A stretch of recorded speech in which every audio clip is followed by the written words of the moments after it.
C'est vendredi au cours d'une conférence débat en marge de la 46e édition foraine de la Foire internationale du Congo Kinshasa-Fikina, à laquelle ont pris part les professeurs d'université, chercheurs, opérateurs économiques, mandataires publics et experts du gouvernement, développant le thème « Rôle du commerce extérieur dans le développement de la RDC ». Le ministre du Commerce extérieur, Julien Paluku Kahongya, a fait entendre que la RDC doit changer son modèle économique qui a montré ses limites depuis 1960 en migrant vers les secteurs de l'agro-industrie pour ainsi lutter contre la pauvreté, a-t-il ajouté. Aussi la consolidation de la mise en œuvre du plan directeur d'industrialisation en mettant l'accent sur les zones économiques spéciales et la stratégie pour ne pas être les dépotoirs, a martelé le ministre du Commerce extérieur. La foire internationale du Congo-Kinshasa n'est pas que un lieu de divertissement, c'est un lieu du savoir.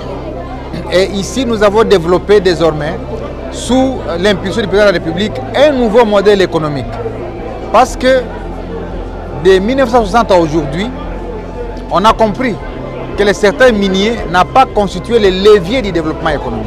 On a compris que le seul modèle qui faille l'attention de tout le monde, c'est de nous baser sur le secteur de l'agro-industrie.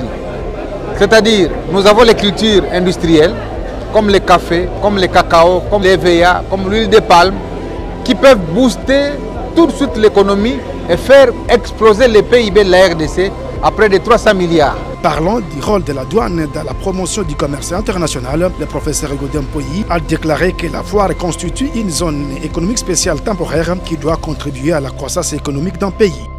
Les foires sont des zones économiques spécifiques et temporaires.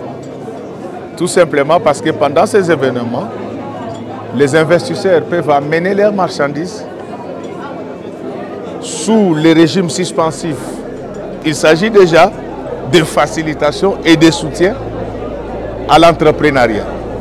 C'est pour dire qu'à ce qui concerne la facilitation des échanges, la République démocratique du Congo a déjà et les structures et les textes.